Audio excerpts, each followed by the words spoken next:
Welcome home, brother.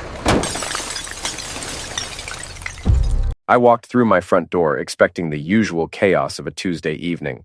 Homework scattered across the kitchen table, the dishwasher humming, maybe Lila practicing her yoga poses in the living room. Instead, I found them all sitting in a perfect semicircle, faces grave as mourners at a funeral. My wife Lila perched on the edge of the couch, her yoga-toned legs crossed beneath her flowing skirt. My daughters Mia and Bella flanked her like bodyguards, 16 and 14 years old, respectively, both wearing expressions I'd never seen before. Cold, distant, almost hostile. My mother Evelyn sat in my favorite recliner, her silver hair pulled back in its usual severe bun, lips pressed into a thin line. Even Pete Morrison, my best friend and business partner, stood awkwardly by the window, his usual easy grin nowhere to be found. "Jack," Lila said, her voice carrying that particular tone she used when addressing her yoga students, calm, controlled, superior. "Sit down. We need to talk." I set my toolbox down slowly, my construction boots loud against the hardwood floor I'd installed myself 3 years ago. The silence stretched like a rubber band about to snap. "What's this about?" Mia, my eldest, spoke up. Her voice was steady, rehearsed. "Dad, you need to accept a new reality. You're not in charge of this family anymore. Uncle Steve is more like a father to us now than you've ever been." The words hit me like a sledgehammer to the chest. I looked around the room, searching for some sign that this was a joke, some indication that my family hadn't just staged an intervention to tell me I was being replaced by my own brother. But their faces remained stone-cold serious. "Uncle Steve understands us," Bella chimed in, her voice smaller but equally determined. "He listens to us. He cares about what we want. And what I want," Lila added, uncrossing and recrossing her legs, "is for you to step back and let someone more mature handle the important decisions in this household." I laughed, a short, bitter sound that seemed to echo off the walls. "More mature? Steve?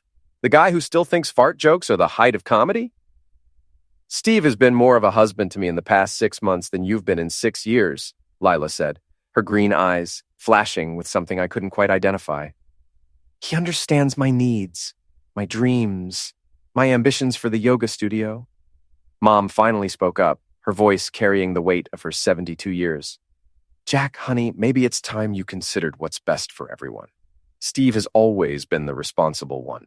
Even when you boys were little." "Stop." I held up my hand, feeling the calluses from 20 years of construction work rough against my palm. "Just stop talking." Pete cleared his throat uncomfortably. "Jack, man, maybe we should—" "You too, Pete." I turned to face my friend of 15 years. "You're part of this circus?" He shrugged, avoiding my eyes. "Steve asked me to be here. He thought you might need some support when you heard the news." "What news?" Lila stood up, smoothing down her skirt with practiced grace. "Steve and I are in love, Jack. We have been for months, and we're not hiding it anymore."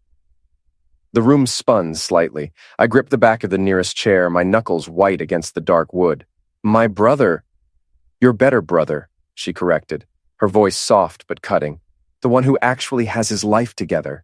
The one who doesn't come home covered in sawdust and dirt every day, tracking mud through my clean house." "My clean house," I corrected. "That I built, with my own hands." "Steve could buy and sell this place 10 times over," Mom said, her voice taking on that familiar tone of disappointment she'd perfected during my childhood. "He's a financial advisor, Jack. He wears suits to work. He drives a nice car. He treats people with respect." I looked at each of them in turn. My wife, my daughters, my mother, my best friend. All of them united against me. All of them convinced that I was somehow the problem in this equation. "So, what exactly are you asking me to do here?" I asked, my voice steadier than I felt. "Pack my bags, move out of the house I built, give up my daughters?" "We're asking you to be reasonable," Lila said. "Steve has offered to let you keep the construction business. He's even willing to help you find a nice apartment somewhere. This doesn't have to be ugly." "How generous of him." "Dad," Mia said, and for a moment she sounded like the little girl who used to climb onto my lap and ask me to read her bedtime stories. "We don't want to hurt you.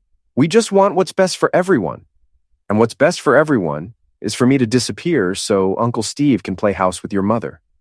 "Steve makes Mom happy," Bella said simply. "When was the last time you made her happy?" I couldn't answer that question.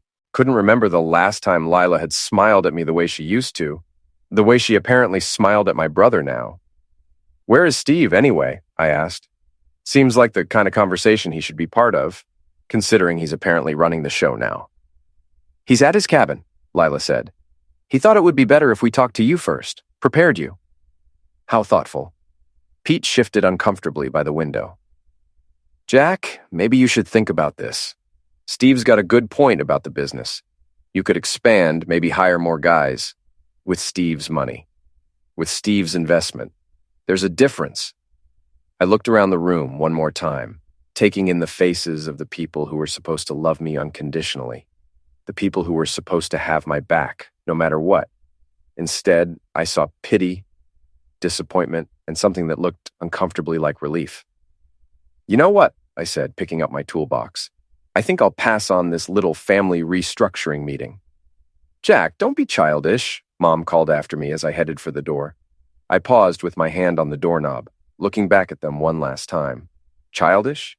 You want to see childish? But instead of saying anything else, I walked out. Let them sit there and wonder what I meant. Let them think they'd won. They had no idea what was coming. The next morning, I woke up in my workshop, my neck stiff from sleeping on the old couch I kept there for late-night projects. My phone showed 118 missed calls, most from Lila, several from my daughters, a few from Mom, and 3 from Steve himself. I deleted them all without listening to a single voicemail. Pete knocked on the workshop door around 7, carrying 2 cups of coffee from the diner downtown. You look like heck, he said, handing me one of the cups. Feel worse? I took a sip of the coffee, black and bitter, the way I liked it. So, how long have you known? He had the decency to look ashamed. About Steve and Lila, couple months maybe. I wasn't sure at first, just little things, you know? The way she'd light up when he came around, how he started showing up at family barbecues without being invited. And you didn't think to mention it to me? What was I supposed to say? Hey, Jack, I think your wife's got the hots for your brother. You would have punched me in the face. He wasn't wrong. I probably would have. Besides, Pete continued, settling onto his sawhorse, I kept thinking maybe I was imagining things. Maybe they were just close. Close. I laughed bitterly. That's one way to put it.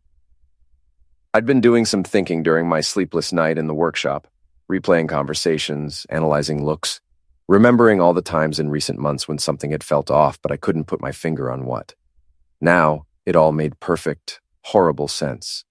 The late-night yoga classes that seemed to run longer and longer each week. The way Lila had started dressing up for family dinners when Steve was coming. How my daughters had begun asking Steve for advice instead of me, seeking his approval on everything from school projects to weekend plans. I need to see something, I told Pete, pulling out my laptop. Lila and I share a cloud account for photos and documents, family stuff, you know? Pete looked uncomfortable. Jack, man, maybe you don't want to. Yeah, I do. It took me less than 5 minutes to find what I was looking for. A folder buried deep in the directory structure labeled Yoga Sequences, but containing nothing related to exercise. Instead, I found months of text message screenshots, photos, and videos that made my stomach turn. The messages started innocently enough, Steve asking about the girls' school schedules, Lila thanking him for helping with some household repair I'd apparently been too busy to handle.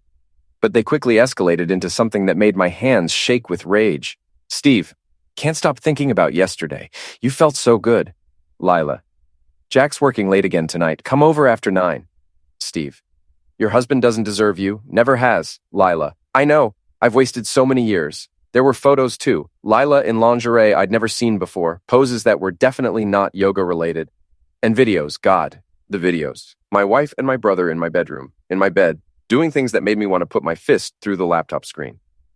Jesus Christ, Pete muttered, looking over my shoulder. How long has this been going on? I scrolled through the messages, checking dates. 6 months, maybe longer. The worst part wasn't the physical relationship. It was the intimacy, the way they talked about me like I was some kind of obstacle to be managed, the way they planned their future together, discussing which of my belongings they'd let me keep when I moved out. Lila, he's getting suspicious. Asked why I was gone so long yesterday. Steve, don't worry. I've got Pete keeping an eye on him at work. He'll let us know if Jack starts asking too many questions. I looked at Pete, who had gone pale. You son of a witch. Jack, I can explain. You were spying on me. For them. It wasn't like that. Steve just asked me to keep him informed. He was worried about how you'd react when you found out. I closed the laptop carefully, fighting the urge to throw it across the room. Get out. Jack, get out of my workshop. Get out of my business. Get the heck away from me. Pete stood up slowly, his coffee cup forgotten on the workbench. This doesn't have to end our friendship, man. We can work through this. Our friendship ended the minute you chose them over me. I turned my back on him, staring at the wall where I'd hung my collection of vintage tools. There's the door. Use it. I heard him leave, his footsteps heavy on the gravel driveway. Through the window, I watched him get into his truck and drive away, probably heading straight to Steve's cabin to report on our conversation. Good. Let them think I was broken. Let them think I was defeated. They were about to learn just how wrong they were. I spent the rest of the morning making phone calls and doing research. By noon, I had a plan. It wasn't pretty, and it wasn't nice, but then again, neither was sleeping with your brother-in-law while your husband worked 60-hour weeks to pay for your yoga studio. Lila's studio was called Inner Peace Wellness Center, a pretentious name for what was basically a converted storefront downtown. She'd convinced me to co-sign the lease 2 years ago, back when I still thought supporting my wife's dreams was part of being a good husband. Now I realized it had just been another way for her to spend time away from home, building her little empire of middle-aged women with too much money and too much time on their hands. I knew her schedule by heart. Tuesday afternoons were reserved for her advanced flow class, which attracted her most devoted followers. Women like Monica Hartley and Jasmine Wu, who treated Lila like some kind of enlightened guru instead of what she really was, a cheating wife who'd learned to twist herself into knots both literally and figuratively. I walked into the studio at exactly 2:30, right in the middle of warrior pose or whatever they called it. 12 women in expensive athletic wear turned to stare at me, their faces registering confusion and mild annoyance at the interruption. Jack? Lila's voice was carefully controlled, but I could hear the panic underneath. What are you doing here? I came to talk to your students, I said, my voice carrying clearly through the mirrored space. I thought they should know what kind of person they're taking spiritual guidance from. The women looked between us uncertainly. Monica, a blonde real estate agent who'd never met a piece of gossip she didn't like, lowered herself out of the pose with obvious interest. Ladies, I continued, did you know that my wife has been having an affair with my brother for the past 6 months? Right here in this studio, actually. I've got the videos to prove it. The reaction was immediate and gratifying. Gasps, whispers, shocked stares. Lila's face went white, then red, then white again. Jack, you're being ridiculous, she said, but her voice was shaking. You're having some kind of breakdown. Am I? I pulled out my phone, scrolling to one of the photos I'd found. Because this looks like you, without clothes, in the back office. And that's definitely Steve's watch on the wrist of whoever's taking the picture. Jasmine Wu, who ran the local book club and considered herself the moral authority of our small town, made a sound of disgust. Lila, is this true? Of course not, Lila said quickly. Jack's been drinking. He's been having problems at work. Money troubles. No money troubles, I corrected. Business is great, actually. Turns out people appreciate honest work from honest people. Unlike some folks in this room. Monica stood up, grabbing her yoga mat. I don't need to be part of this drama. Lila, call me when you get your personal life sorted out. Monica, please, Lila called after her, but the real estate agent was already heading for the door. 2 other women followed her lead, whispering to each other as they gathered their belongings. You want to know the really funny part? I asked the remaining women. Steve's been helping her plan this whole thing. They've been discussing how to get rid of me for months, even got my best friend involved in spying on me. Jasmine shook her head in disgust. I can't believe this. Lila, we trusted you. We looked up to you. You still can, Lila said desperately. This is all a misunderstanding. Jack's been under a lot of stress. Stress? I laughed. You want to talk about stress? Try finding out your wife and brother have been planning to kick you out of your own house. Try discovering that your daughters think your brother would make a better father. Try learning that everyone you trusted has been lying to your face for months.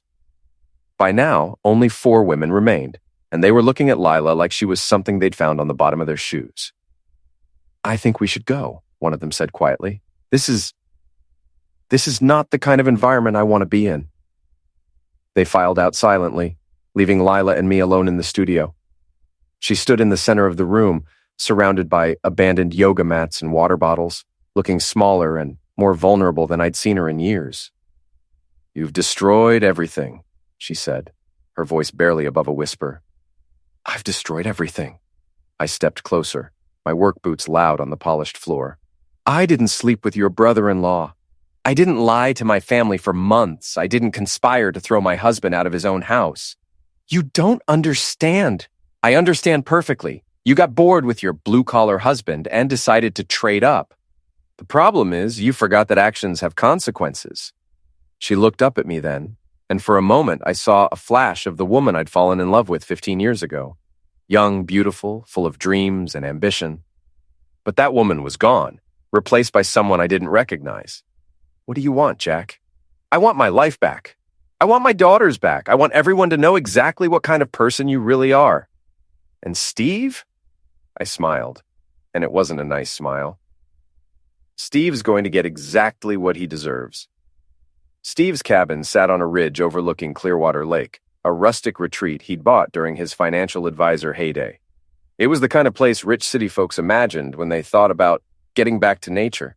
All exposed beams and stone fireplaces, with a wraparound deck that offered million-dollar views of the mountains. I'd helped him build that deck 5 years ago, back when I still thought my older brother was someone worth looking up to. Back when I believed family meant something. He was waiting for me on the deck when I hiked up the trail, sitting in one of his expensive Adirondack chairs with a beer in his hand and a smug expression on his face. At 42, Steve had the kind of easy confidence that came from always being the golden child, the one who did everything right while his younger brother struggled to keep up. "Jack," he said, not bothering to stand up, "Lila called. Said you made quite a scene at her studio today." "Her studio?" I climbed the deck steps slowly, my hiking boots solid on the wood I'd cut, and installed myself. Last I checked, my name was on the lease too. Not for much longer. Steve took a sip of his beer, a craft IPA that probably cost more than I spent on groceries in a week. "We've been talking to a lawyer. Turns out there are ways to handle situations like this without too much messiness." "Situations like what?" "Failed marriages, custody arrangements, property division." He shrugged like we were discussing the weather. "You know how it is, Jack. Sometimes people just grow apart." I pulled out the second chair and sat down, looking out at the lake below. The water was perfectly still, reflecting the late afternoon sky like a mirror. "Funny thing about growing apart," I said. "Usually both people are aware it's happening." "Come on, man. You had to know this was coming. When's the last time you and Lila had a real conversation? When's the last time you took her somewhere nice, bought her something special, made her feel appreciated? When's the last time you didn't sleep with your brother's wife?" Steve laughed, actually laughed. "You want to know the truth? Lila came to me, Jack. She was lonely, frustrated, tired of being married to someone who treated her like a roommate instead of a woman. So you decided to help her out." "I decided to give her what she needed, what she deserved." He leaned forward, his expression serious now. "You know what your problem is, little brother. You've never understood that life is about taking opportunities when they present themselves. You see a beautiful woman who needs attention. You give it to her. You see a chance to be happy. You grab it. Even if it means destroying your family. I'm not destroying anything. I'm improving it." Steve stood up, walking to the deck railing. "Lila's happier than she's been in years. The girls respect me, look up to me. Even Mom thinks this is for the best. And what about me?" He turned around, and for the first time I saw something cold and calculating in his eyes. "What about you, Jack? You'll be fine. You got your little construction business, your tools, your workshop. Find yourself a nice apartment, maybe start dating again in a few years. There are plenty of women out there who'd appreciate a guy like you, a guy like me. You know what I mean. Blue-collar, hard-working, uncomplicated. There's nothing wrong with that. It's just not what Lila needs anymore." I stood up slowly, my hands clenched at my sides. "So you decided to take her."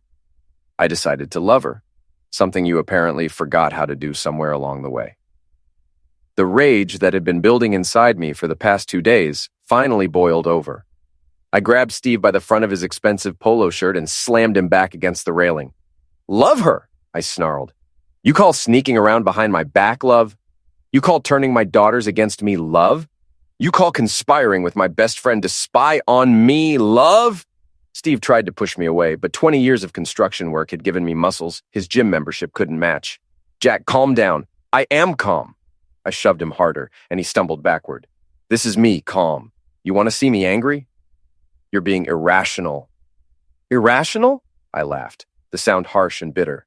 My wife's been screwing my brother for 6 months. My kids think I'm a failure. My best friend's been spying on me, and my own mother thinks I should just roll over and take it. But I'm being irrational. Steve straightened his shirt, trying to regain his composure. Look, I know this is hard to accept, but sometimes things just happen. Lila and I didn't plan this. It just developed naturally. Naturally. I stepped closer to him, backing him up against the railing again. There's nothing natural about what you did. You saw something that belonged to someone else, and you took it. Just like when we were kids. Just like always. This isn't about childhood rivalries, Jack. This is about 2 adults who fell in love. 2 adults who fell in love while one of them was married to the other's brother. I could feel the railing pressing against his back, could see the first hint of fear in his eyes. Tell me, Steve, when exactly did you fall in love with her? Was it the first time you screwed her in my bed? Or was it earlier, maybe when you started giving her marriage advice, telling her what a terrible husband I was? That's not how it happened. Then how did it happen? I grabbed him by the shoulders, my face inches from his. I want to hear all about this great love story. I want to know exactly how my brother seduced my wife. Steve tried to push me away again, but I was stronger and angrier, and I'd had enough of his explanations. We struggled for a moment, both of us breathing hard, and then something shifted. The railing behind him creaked ominously. Jack, the railing! I heard it too, the sound of old wood starting to give way under pressure. But I was beyond caring about safety, beyond thinking about consequences. All I could think about was months of lies and betrayal, months of being made to feel like I was crazy for sensing that something was wrong. You want to know what's funny? I said, my voice deadly quiet. I actually came up here to try to work things out. I thought maybe we could talk, brother to brother, and figure out some way to fix this mess. We can still do that, Steve said quickly. We can work something out. But then you had to go and explain to me how this was all my fault, how I deserved it, how you were doing everyone a favor by stealing my life. The railing creaked again, louder this time. Steve's eyes widened as he realized how precarious his position was, pressed back against wood that was older than both of us, and not designed to support the weight of 2 grown men fighting. Jack, let me go. The railing's going to break. Is it? I looked down at the lake, 30 feet below. That would be unfortunate. This is insane. You're talking about homicide. Am I? Seems to me we're just having a conversation about your relationship with my wife. A conversation that got a little heated. I could see the exact moment when Steve realized I wasn't going to step back, wasn't going to let him off easy with another round of explanations and justifications.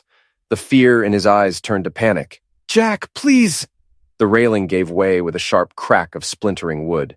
Steve's eyes went wide as he felt himself falling backward, his hands clawing at the air, reaching for something to hold on to. For a split second, he hung suspended in space, and I could have grabbed him, could have pulled him back to safety. Instead, I watched him fall. He hit the water with a splash that seemed too small for such a big moment. I leaned over the broken railing and watched him surface, gasping and flailing in the cold lake water. Help! He shouted, his voice echoing off the mountains. Jack! Help me! I pulled out my phone and dialed emergency, my voice calm and steady when the dispatcher answered. I need to report an accident at Clearwater Lake. My brother fell through a railing and he's in the water. He's not a strong swimmer.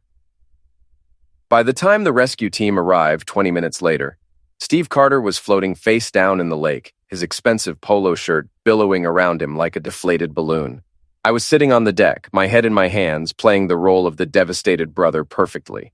The funeral was held on a gray Saturday morning at St. Mary d'Es, the same church where Lila and I had been married 16 years ago. The irony wasn't lost on me as I sat in the front pew, wearing my only good suit and accepting condolences from people who had no idea what Steve had really been like. Such a tragedy, Mrs. Henderson from the grocery store whispered, patting my shoulder with her arthritic hand. He was so young, so successful. Thank you, I murmured, playing the grieving brother role to perfection. Lila sat 3 seats away from me, dressed in black from head to toe, her face hidden behind a veil that couldn't quite conceal her red-rimmed eyes.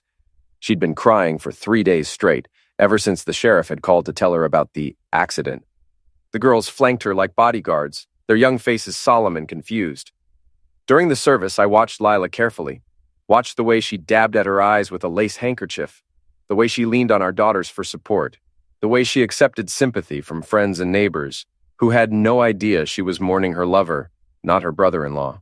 After the burial, people gathered at Mom's house for the traditional post-funeral meal.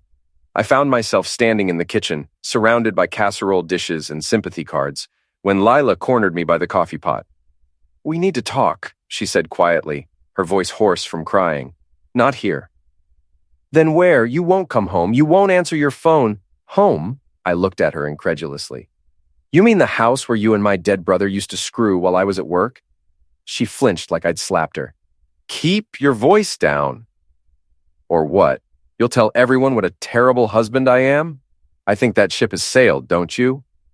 "Jack, please, I know you're angry, but we have to think about the girls. They need stability right now. They need their father." Funny, last week they needed Uncle Steve. Lila's composure cracked slightly. "That was different. That was before." "Before what? Before your boyfriend died in a tragic accident?" She stared at me for a long moment, and I could see the wheels turning in her head. The suspicious look that crept into her eyes told me she was starting to wonder if Steve's death had been as accidental as everyone believed.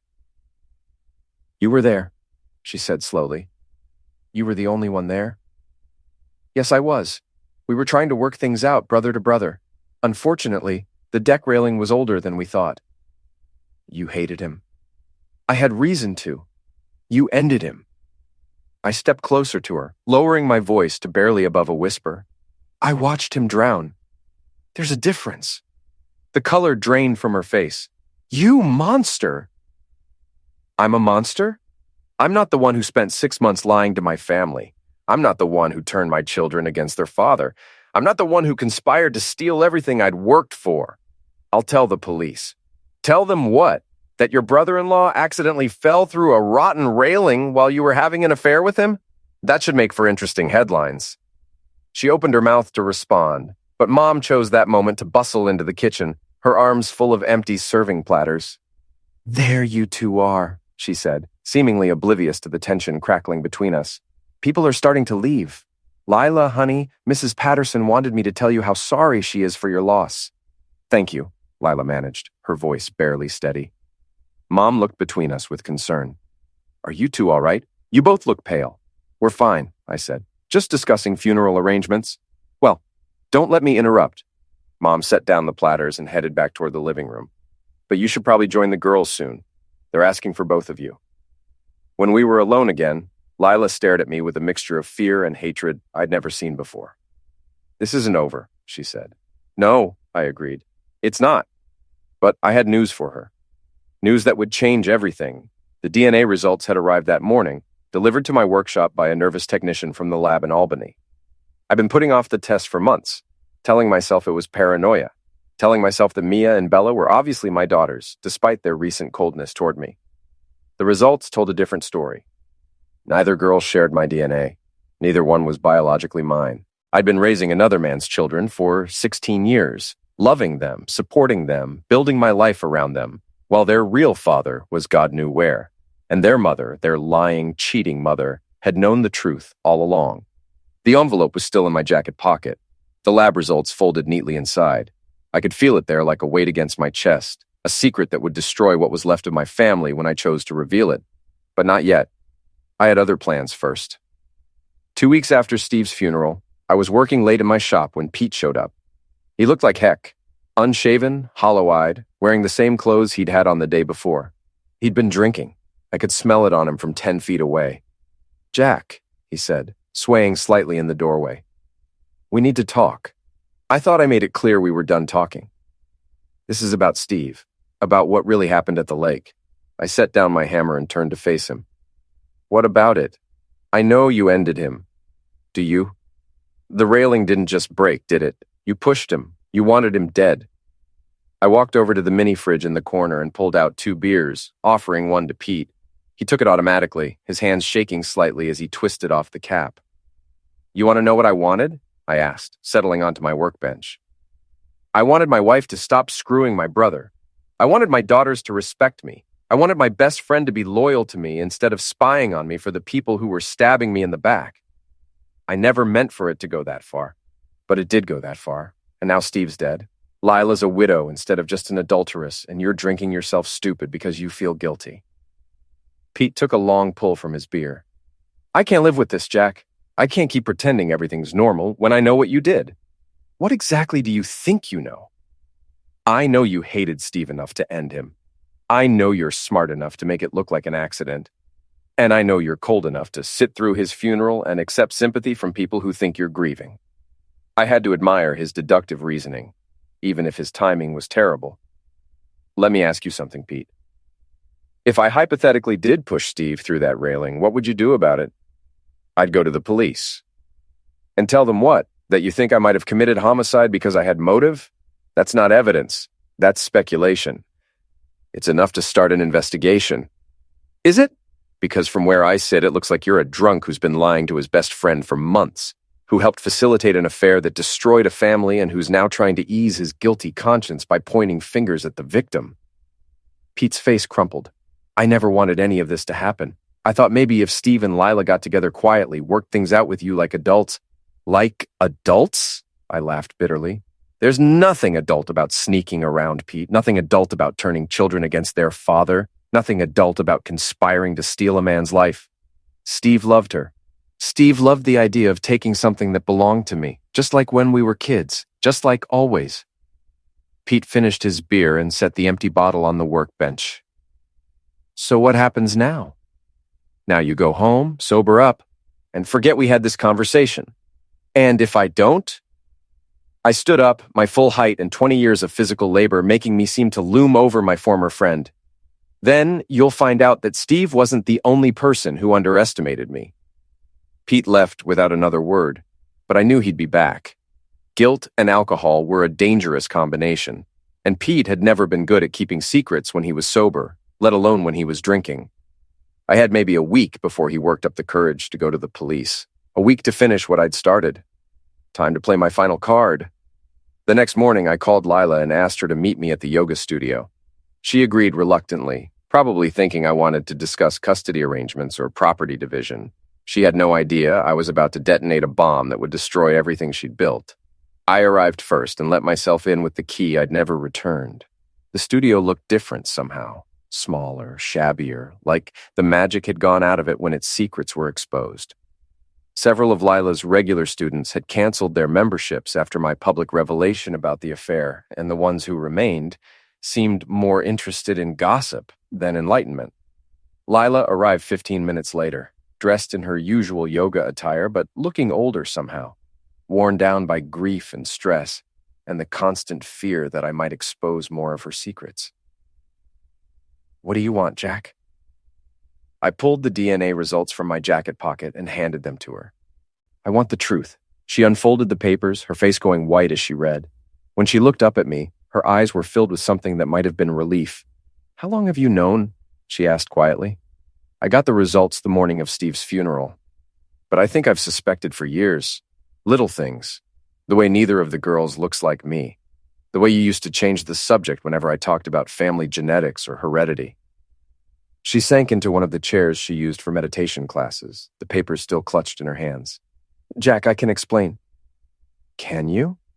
Because I'm really curious to hear how you explain 16 years of lying to me about my own daughters. They are your daughters. Biology doesn't change that. You raised them, loved them, supported them. While their real father was where, exactly? Lila was quiet for so long, I thought she might not answer. When she finally spoke, her voice was barely above a whisper. I don't know. You don't know? It was before we got married. I was young, stupid, involved with someone I shouldn't have been involved with. When I found out I was pregnant, he was already gone. Gone where? I don't know, Jack. He was married, older, said he couldn't leave his wife. When I told him about the pregnancy, he gave me some money and disappeared. I stared at her, trying to process this new information. So you decided to trap me instead? It wasn't like that. I loved you. I thought I could make it work. By lying to me for 16 years? By giving you the family you wanted. You were so happy when Mia was born, so proud. You never questioned, because I trusted you. I slammed my hand on the wall, making her jump. Because I believed you when you said you loved me, when you promised to be faithful, when you let me think those girls were mine. They are yours, she said desperately. In every way that matters. Except biologically, except genetically, except honestly. I began pacing the small studio, my work boots loud on the polished floor. You know what the really sick part is? I might have forgiven the affair. People make mistakes, marriages go through rough patches. Sometimes things can be worked out. But this is something else entirely. Jack, please, this is 16 years of systematic deception. This is building our entire marriage on a foundation of lies. This is letting me work myself to death supporting children who weren't even mine while you screwed around with my brother. Lila was crying now, tears streaming down her face. But I felt nothing. No sympathy, no regret, no lingering affection for the woman I'd once loved more than life itself. What are you going to do? She asked. I smiled, and it wasn't a nice smile. I'm going to tell them the truth. No. She stood up quickly, panic in her voice. You can't. It would destroy them. Like you destroyed me? They're just children, Jack. They don't deserve to pay for my mistakes. They're not children. Mia's 16, Bella's 14. Old enough to know their real father isn't the man who's been supporting them their whole lives. Old enough to understand that their mother is a liar and a cheat, who's been using me as a meal ticket while she looked for something better. I'll fight you. I'll tell everyone what you did to Steve. Go ahead, tell them. But make sure you also tell them why I did it. Make sure you explain about the affair, about the lies, about the DNA results. I'm sure that will make for very interesting conversation at the next PTA meeting. She stared at me with a mixture of hatred and desperation. You're destroying everything. I'm revealing everything. There's a difference. I headed for the door, leaving her alone with her tears and her secrets and the DNA results that proved what I'd suspected for years. Jack, she called after me. What do you want? What will it take to make this stop? I paused with my hand on the door handle. I want my life back. I want my dignity back. I want everyone to know exactly what kind of person you really are. And then what? And then we'll see what's left. The town square was bustling with the usual Saturday morning crowd when I made my announcement. I'd chosen my location carefully, right in front of the farmer's market, where half the town gathered every weekend to buy organic vegetables and catch up on gossip. I'd also chosen my audience carefully. Monica Hartley was there with her real estate cronies, still smarting from the scene at the yoga studio. Mrs. Henderson from the grocery store was examining tomatoes with her usual critical eye. Even Pete was there, nursing a coffee and trying to avoid making eye contact with me. I climbed onto the small bandstand that the town used for summer concerts and cleared my throat. The crowd turned to look at me with mild curiosity, probably expecting some kind of community announcement or political speech. Ladies and gentlemen, I began, my voice carrying clearly across the square. I have some information I'd like to share with you about my late brother Steve Carter and my wife Lila Carter. The crowd's attention sharpened immediately. Nothing drew a crowd like the promise of juicy gossip, especially when it involved people they all knew. As many of you know, Steve died in a tragic accident at his lake cabin 2 weeks ago. What you may not know is that he was having an affair with my wife at the time of his death. Murmurs rippled through the crowd. I saw Monica lean forward eagerly, her real estate agent instinct sensing a story worth spreading. The affair had been going on for at least 6 months, I continued. During that time, Steve and Lila conspired to turn my daughters against me, convinced my own mother that I was an unfit husband and father, and even recruited my best friend to spy on me. Pete's face had gone pale. He started to back away from the crowd, but I wasn't finished with him yet. Pete Morrison there helped them coordinate their meetings, covered for their lies, and reported back to them about my activities and state of mind. All eyes turned to Pete, who looked like he wanted to disappear into the pavement. Several people he'd known for years stared at him with disgust and disappointment. But that's not the most interesting part of the story, I said, pulling the DNA results from my jacket. The most interesting part is that I recently discovered that neither of my daughters is biologically mine. My wife has been lying to me about their paternity for 16 years. The crowd erupted in shocked whispers and gasps. Mrs. Henderson dropped her tomatoes. Monica's mouth fell open in a very undignified way. So let me paint you a picture, I continued, my voice rising over the noise. My wife lied to me about my children's paternity, had an affair with my brother, turned my family against me, and was planning to throw me out of my own house so she could play happy family with Steve. Jack! I looked down to see Lila pushing through the crowd, her face flushed with anger and embarrassment. Behind her came Mia and Bella, their young faces confused and horrified. Get down from there right now, Lila demanded. You're making a fool of yourself. Am I? Or am I finally telling the truth for the first time in years? Dad, what are you doing? Mia called up to me, her voice cracking with emotion. I looked down at the girl I'd raised as my daughter, the child I'd loved unconditionally for 16 years, and felt my heart break a little more. I'm telling everyone what kind of mother you have, sweetheart. I'm making sure the whole town knows that Lila Carter is a liar, a cheat, and a manipulator who destroyed her family for her own selfish desires. Stop it! Bella screamed, tears streaming down her face. Just stop it! But I couldn't stop, wouldn't stop, not when I was this close to finishing what I'd started. Steve Carter died because he thought he could steal another man's life without consequences, I announced to the crowd. He thought he could seduce my wife, turn my children against me, and take over my family like it was some kind of corporate merger. You ended him, Lila said, her voice carrying clearly across the suddenly silent square. You homicided your own brother. The crowd's attention shifted back to me with laser focus. This was better than reality TV, better than any soap opera. This was real drama happening right in front of them. I watched him drown, I said simply. There's a difference. The admission sent a shockwave through the crowd. I heard someone gasp, saw Pete start to move toward the bandstand like he was thinking about trying to stop me. Steve fell through a rotten railing during our conversation about his affair with my wife, I continued. I could have saved him, could have pulled him out of the water. Instead, I called emergency and waited for the rescue team to arrive. By then, it was too late. You're confessing to homicide, someone in the crowd called out. I'm confessing to watching a man face the consequences of his actions. Steve Carter destroyed my family, stole my wife, turned my children against me, and planned to take everything I'd worked for. When he fell in that lake, I decided he'd taken enough. Sirens were approaching now. Someone had called the police. I could see Sergeant Daniels pushing through the crowd, his hand resting on his service tool. Jack Carter, he called up to me. Step down from there. We need to talk. We're talking now, Sergeant, in front of everyone. No more secrets, no more lies, no more cover-ups. I looked out at the crowd one more time, taking in their shocked faces, their horrified fascination, their eager anticipation of what would happen next. Ladies and gentlemen, you've just witnessed the conclusion of what I like to call the family audit.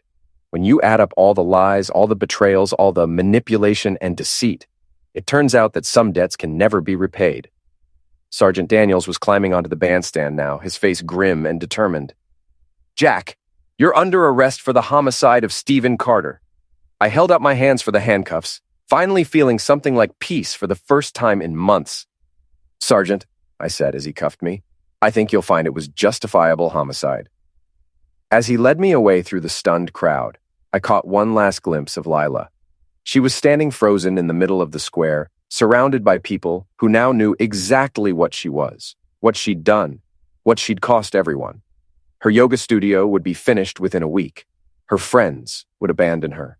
Her lies would follow her wherever she tried to go. The daughters she'd turned against me would eventually learn the truth about their paternity and realize that the man they'd rejected was the only father who'd ever truly loved them. Steve was dead. Pete was ruined. Mom would have to live with the knowledge that she'd chosen the wrong son. And me? I was going to prison. Probably for the rest of my life. But as I walked through that crowd of shocked faces, listening to the whispers and gasps and horrified murmurs, I realized something important. I'd won.